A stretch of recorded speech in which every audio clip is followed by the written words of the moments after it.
क्षेत्र के अंदर और लोगों को रोजगार मिले, सभी को रोजगार मिले, तो इसके अंदर हमने राजीविका के अंदर महिलाएं काम करती हैं, वो हाथों से काम करती हैं, तो इसमें भी हम जैसे उनको साधन उपलब्ध करवा के और उनको भी इसमें ट्रेनिंग का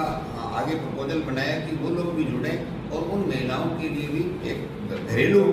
कुटीर उद्योग के रूप में, जैसे उन्होंने पापड़ बनाने का या मसाला बनाने का काम शुरू किया, वैसे ही वो मिट्टी के खिलौने और आइटम बनाने का, सजावटी सामान बनाने का काम शुरू करके वो भी एक काम कर सकती हैं। तो राजीविका की बहनों को भी हमने इसमें जोड़ने की बात रखी है। अब आती है सबसे बड़ी बात कि इसकी सुलभता कहाँ हो। आप लोगों के मन में भी आ सकता है, चलो अच्छी बात है, हम भी खरीद लेंगे, हम भी ये चीज़ करेंगे, लेकिन उपलब्ध कहाँ होगा, ये एक बड़ी समस्या है। ये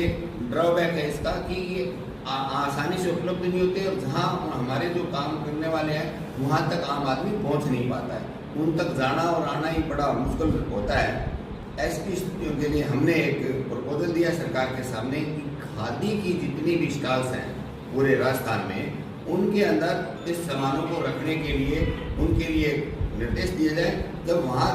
वो रखना शुरू करेंगे तो आपको भी पता होगा, मेरे को भी पता होगा, भी आपने ये लेने हैं, कोई खादी की दुकान से ले आएंगे, सही मिलेंगे और सही रेट पर मिलेंगे, तो एक उपलब्धता हो जाएगी। इसी तरीके से जो सजावटी सामान है वो भी उन खादी के इन चीज़ों पर मिलना शुरू हो जाएगा। तो ये सारी बातें एक विषय था, भाई इसको बिक्री भी बढ़े,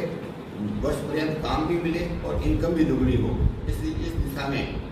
अब इस दुगनी इनकम करने के लिए जरूरी था कि इन लोगों को आधुनिक मशीनें या जो प्रोडक्शन कैसे होगा,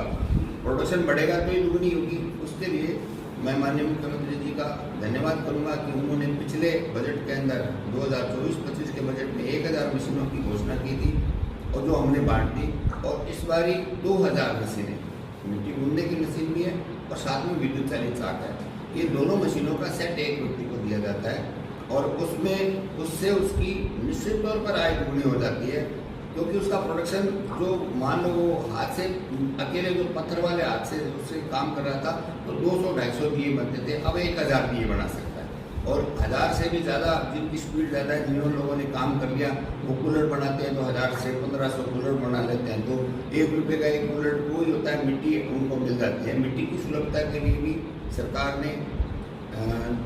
2024 की जो हमारी माइनिंग नीति है उसमें इसको रॉयल्टी फ्री करके भी एक सौगात दी है सारे हमारे मिट्टी के कलाकारों को। तो इस प्रकार से जो उनका जो मशीनें देने का काम किया है, अब तक हम करीब 1200 लोगों के लिए चयन होके और उनमें से 1000 से 1056 की कल तक